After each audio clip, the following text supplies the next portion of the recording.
Alors la bonne nouvelle, pour en arriver aux solutions, à des pistes de réflexion, la bonne nouvelle, c'est que tous ces biais qui nous rendent spontanément assez bêtes, qui peuvent nous entraîner dans une bêtise permanente bien ancrée et dans l'entêtement dans l'erreur, tous ces biais sont aussi ceux qui nous permettent d'accéder aussi à une forme d'intelligence collective.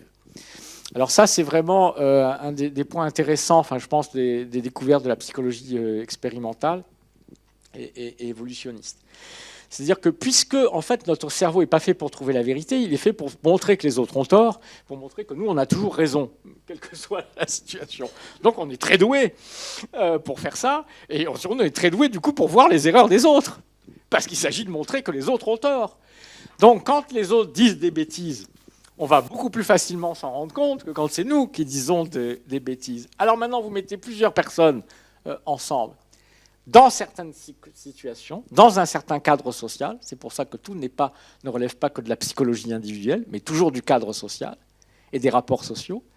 Dans certains cadres, un cadre social, des gens qui ne sont pas en compétition les uns contre les autres, qui ne sont pas en situation de rivalité, qui sont en situation d'avoir à décider, pas juste débattre pour débattre, d'avoir à décider quelque chose, à faire quelque chose, de trouver une solution concrète à un problème, c'est-à-dire d'arriver à un résultat, eh bien, ils vont y arriver beaucoup plus vite et beaucoup mieux que s'ils le faisaient tout seuls et séparément. Et là, il y a une multitude d'expériences qui montrent, simple sur des tâches de calcul ou de réflexion abstraites, que ça fonctionne très très bien. Quand on met des gens à plusieurs, il n'y a aucun enjeu, il n'y a pas d'enjeu de pouvoir, il n'y a pas d'enjeu d'argent, il n'y a pas d'enjeu d'honneur, etc. Là où les individus, même très brillants, peinent à résoudre des tâches logiques très complexes, ça va beaucoup plus vite en équipe, en discussion, parce qu'on discute et quelqu'un dit un truc et puis non, c'est pas possible. On voit l'erreur de l'autre, on voit pas la sienne, et donc ça fait avancer. C'est comme ça que fonctionnent les laboratoires de recherche où les choses fonctionnent bien. Dans une équipe scientifique, le fait qu'on soit doué pour voir les erreurs des autres fait que lorsque quelqu'un émet une hypothèse et que manifestement cette hypothèse ne mène à rien, elle est infirmée par des trucs, si celui qui est engagé dedans puis qui tient son truc à son hypothèse, son machin, qui s'entête, il y a un moment où tous les autres vont dire mais non, tu vois bien que c'est pas possible. Et quand vous avez 10 collègues qui vous disent tu vois bien que c'est pas possible, qu'ils mettent le truc, si vous êtes dans un climat, une logique de coopération, de solution de problèmes, eh bien on va le reconnaître. Et c'est comme ça que se font les grandes avancées scientifiques, l'intelligence collective. Donc ça, c'est la bonne nouvelle. L'envers de cette bonne nouvelle en même temps, qui nous éclaire sur les défauts systémiques, justement, les méfaits systémiques du capitalisme néolibéral au cours de ces 40-50 dernières années, c'est que si en revanche vous êtes dans un cadre social qui est un cadre social de compétition inter-individuelle, de rivalité permanente, de compétition à tous les étages de votre réseau, etc., alors ça va bloquer. Ça va bloquer ce processus d'intelligence collective. Alors, tu évoquais les travaux de Jacques Testard qui a recensé les résultats de dizaines et de dizaines de conférences de citoyens en Europe lorsqu'elles ont à se prononcer sur des questions éthiques, des questions d'introduction de nouvelles technologies, etc. Et qui montre, lui, il est très optimiste, il montre que dans des collectifs citoyens qui se réunissent régulièrement, qui auditionnent des experts, etc., où vous avez des gens qui viennent tirer au sort, qui viennent de tout milieu, bourgeois, ouvriers qui sont de gauche, de droite, il y a des nationalistes, il y a des européistes, enfin, vous avez tout mélangé. Bon, des jeunes, des vieux, etc., des femmes, des hommes. Bon, c'est représentatif de l'ensemble de la population qui se réunissent régulièrement pour débattre et discuter, s'informer, pour émettre un avis raisonné sur des sujets. On s'aperçoit qu'ils sont capables très très souvent, même de manière majoritaire dans ces expériences-là, eh bien, d'émettre un avis commun, presque consensuel, ce qui implique par définition qu'une grande proportion des gens qui sont là, qui veut dire forcément ne vont pas arrêter de voter ce qu'ils votaient et d'avoir leurs croyances par ailleurs, sont capables, dans un débat argumenté, entre eux, eh bien, de contredire, de faire autre chose que ce qu'ils pensaient, de soutenir une position qui est différente de celle du parti pour lequel ils votent, qui est différente de ce que sont les intérêts spontanés de la classe à laquelle ils appartiennent, c'est-à-dire peuvent s'exprimer au nom du bien commun, exactement comme l'espérait Rousseau, hein, c'est où des citoyens se prononcent en fonction de ce qu'ils pensent être la volonté générale, ce qui est dans l'intérêt commun, et non pas en fonction de ce qu'ils pensent être leur intérêt. Donc ça peut fonctionner. Seulement pour 50 expériences qui vous montrent ça, vous en avez 3000 au niveau des démocraties locales qui vous démontrent que la rassemblée d'assemblées citoyennes pour décider, délibérer, ça peut être simplement la reproduction de la foire d'empoigne habituelle, des rapports de force locaux, des vieilles rivalités de clans, politiques, etc. Donc il ne suffit pas de réunir des gens pour rediscuter ensemble pour que ça marche. Ce qui montre bien que ça n'a rien d'individuel et de psychologie individuelle. Ce que nous dit la psychologie individuelle, c'est que nous avons des biais qui peuvent nous rendre très cons, et en même temps des biais qui peuvent nous aider à être collectivement très intelligents si on se constitue en groupe de délibération argumentative mais raisonnée dans un but justement de recherche d'une solution et de recherche de la vérité, et que ça peut être très efficace. Alors ça, je pense que c'est une source d'information très intéressante pour comprendre à la fois un des méfaits de la tournure qu'a pris le capitalisme mondialisé, financiarisé, libéralisé depuis 50 ans, et malheureusement de la tournure qu'a pris notre démocratie dès son invention, mais qui s'est aggravée la période récente. Je le dis d'un mot. J'ai parlé combien de temps là déjà ? 1 heure. 1 heure, bon, je vais m'arrêter. Je le dis d'un mot, parce que je voulais faire moins, mais je vais m'arrêter. Je le dis d'un mot, parce que je pense qu'on va en reparler. Sur le plan économique, ce que nous enseigne la psychologie, en fait, pour le dire d'un mot, c'est que la compétition, ça rend con. C'est-à-dire que si les gens sont en situation de rivalité, de compétition, mais c'est normal, puisque notre cerveau, il a été fait, justement, ce qui nous rend bêtes naturellement, c'est que notre cerveau, il est fabriqué pour faire de nous des compétiteurs pour la survie ou des compétiteurs pour la position sociale dans le groupe dans lequel on est. Donc si on est dans une situation où on se sent agressé, on se sent en danger parce qu'on est confronté à des rivaux, des gens qui veulent notre argent, qui veulent notre place, etc. Ou si on est dans une compétition sociale pour l'honneur, ça va déclencher tous les réflexes cognitifs de stupidité et de bêtise, puisqu'il ne s'agit absolument plus de résoudre un problème ou de trouver la vérité, il s'agit de battre l'autre. Bon. Et donc, ça rend con. Et le problème, c'est que cette compétition, justement, avec l'extension du néolibéralisme au cours des 50 dernières années, a gagné cette logique de la compétition et de la rivalité générale, a gagné tous les étages de la société, y compris ceux qui, pendant un temps, momentanément, en avait été en partie immunisé. C'est-à-dire que cette logique de la rivalité sauvage, etc., elle était dans le capitalisme, je dirais, ordinaire, mais pendant longtemps, l'école a été immunisée contre cette logique-là, l'université a été immunisée contre cette logique-là, en tout cas la recherche publique, et donc il y a des tas d'espaces où c'était pas la foire d'empoigne et la compétition à tous les étages.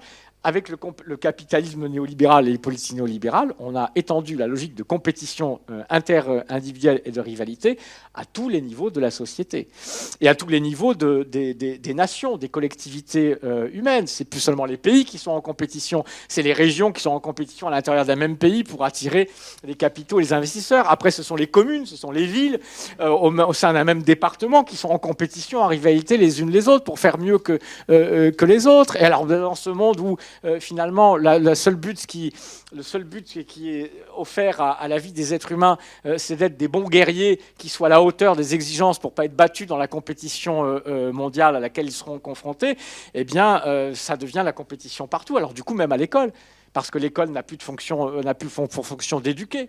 Donc on a une éducation qui n'a plus pour fonction d'éduquer, une éducation qui est pour fonction de préparer des guerriers pour la compétition sauvage qui sera forcément la destinée de la vie humaine.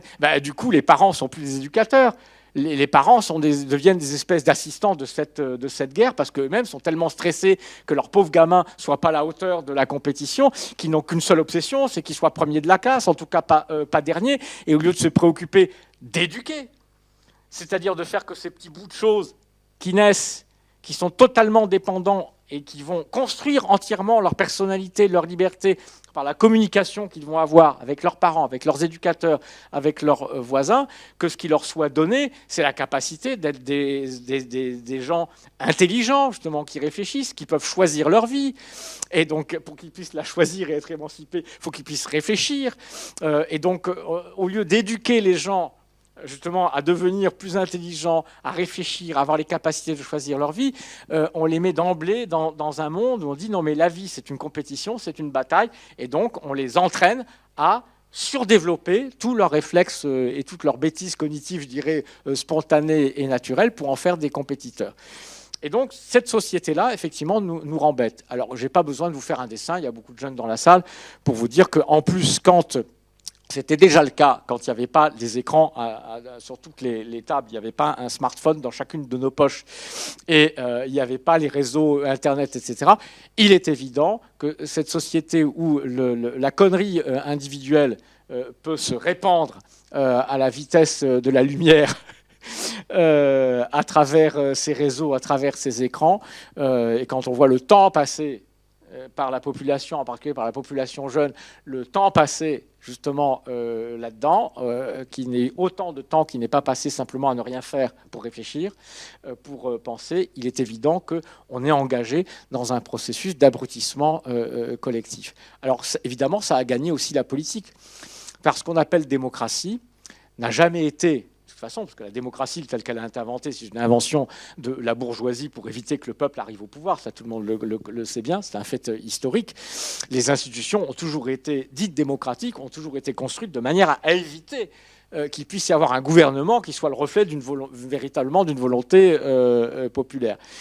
Bon, mais ça a atteint un tel degré, justement, dans la démocratie de la télévision, dans la démocratie d'opinion, dans la démocratie de médias et maintenant de réseaux, que ça n'a plus rien, effectivement, d'un espace dans lequel on peut penser que la délibération entre des citoyens qui réfléchissent, qui étudient des programmes, par le vote, débouche sur un choix. Ça, on sait très bien que c'est du pipeau. Mais alors, c'est un point, évidemment, qui devient dramatique. Et le problème n'est pas... J'insiste sur la dégradation actuelle, mais c'est un problème, je dirais, ontogénétique, parce que c'est à la base même de la conception de ce qu'on appelle à tort démocratie. La démocratie, et si on veut avoir une démocratie qui est tendue vers la recherche de la vérité et du bien commun, ça ne peut pas être un système de compétition entre des partis élus, et ça ne peut pas être un système de compétition entre des gens pour être élus à des postes. Autrement dit, la démocratie représentative est le contraire de ce qui peut permettre une démocratie et de ce qui peut permettre une délibération citoyenne et l'émergence de l'intelligence collective. Parce qu'au contraire, quand on est en plein dans un système qui repose uniquement sur la rivalité pour les places, pour la rivalité pour les postes. Ça, moi, je sais, j'ai fait de la politique presque toute ma vie depuis l'âge de 24 ans. Donc dans les partis, ça commence par la compétition pour être le secrétaire de la section, parce que c'est comme ça qu'ensuite, éventuellement, pour avoir une investiture, pour être conseiller municipal. Et après, c'est la compétition pour avoir une investiture, pour être au Parlement. Après, c'est la compétition pour être ministre. Après, c'est la compétition pour être président de la République. Et donc, il y a des gens, mon copain François Hollande, qui, toute leur vie, n'ont fait que ça. Et quand, comme moi, on n'est pas un intellectuel qui reste dans les bibliothèques, mais qui va un peu, justement, par l'engagement, dans ce goudron, là, dans ce terreau de la vie politique, qui a quelque chose d'atroce, on le sait bien, parce qu'on est confronté en permanence à ce constat que ce qui se passe là-dedans, pour plus de la moitié du temps, ça n'a strictement rien à voir avec la réflexion sur l'avenir du monde ou la recherche de la vérité, c'est de la bataille des individus pour des places, pour des postes. C'est ça la politique dans la démocratie représentative. Et donc ça favorise en plus, après, même quand il y a... Ça ne veut pas dire qu'il n'y a pas beaucoup d'honnêteté et qu'il n'y a pas là des gens qui ont aussi comme but aussi de servir le bien commun, mais structurellement, le système l'empêche. Puisqu'il s'agit d'amener des partis. C'est une compétition entre des partis au pouvoir. Donc vous devez avoir une clientèle dans une part de marché. Il y a un créneau, il faut atteindre au moins tel créneau, 20% ou 30% pour avoir des chances de gagner le pouvoir. Donc qu'est-ce que vous faites ?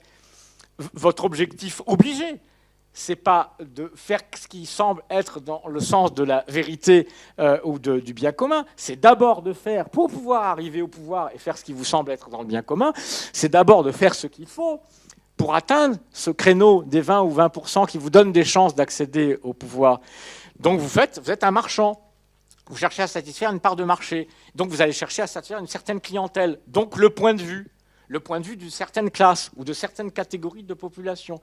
Et donc vous allez nécessairement favoriser ce que j'appelle le biais égocentrique, pour résumer finalement ce qui est quelque part finalement la quintessence de tous ces biais, la conséquence de tous ces biais cognitifs que nous avons, qui est la difficulté spontanée et naturelle que nous avons à penser non pas de notre point de vue, de notre propre expérience, mais à nous placer à la place des autres pour comprendre aussi les choses d'un autre point de vue. Et comment peut-on faire dans une société si la délibération justement entre les citoyens ne permet pas ça? Spontanément, si moi je suis un intellectuel, bon, je ne vis pas en permanence avec des ouvriers en usine. Donc je n'ai pas par mon mode de vie, je n'ai pas spontanément accès à ce point de vue. Donc comment on va faire si là où il y a des espaces de discussion et de délibération, eh ben, on ne les crée pas de telle manière que le but, c'est pas que moi je parle du point de vue seulement des gens qui appartiennent à ma classe ou aux intellectuels qui réfléchissent de manière générale sur la société, mais qu'on parle de tous les points de vue. Ben, il faut se mettre à la place. Donc il faut avoir des systèmes de délibération qui mettent en contact direct les citoyens de toutes les formes de vie et d'existence pour qu'ils délibèrent ensemble. Quand vous avez des partis, ben, les partis de gauche, autrefois, parce que enfin, c'était vraiment de gauche, ben forcément ils avaient un biais, ils avaient plutôt le point de vue de la classe ouvrière, des employés, et là ils les défendaient. Les partis de droite, plutôt les points de vue de la bourgeoisie. Après vous avez les partis qui représentent plutôt ceux qui ont le point de vue de la quête de l'identité nationale, etc. Bon, et on ne peut pas sortir de cela. Et donc ce n'est pas un système et on voit bien ce qui se passe dans le débat parlementaire. Le débat parlementaire, c'est quoi? C'est absolument pas un débat où on débat de savoir quelles sont les solutions aux problèmes. C'est de la foire d'empoigne entre des gens. Et à l'arrivée, vous n'aurez que la politique qui représente ceux qui ont gagné la bataille, c'est-à-dire ceux qui représentent 20%, ou qui, comme le président de la République actuelle, représente 9% d'adhésion. Je le montre dans le livre. Dans son électorat, il n'y a que 9% des gens qui ont voté pour lui qui croient à son programme. Voilà. Donc, il faut sortir de ce système-là. Si on veut avoir de l'intelligence collective, il faut passer à une vraie démocratie qui repose sur la délibération directe entre les citoyens.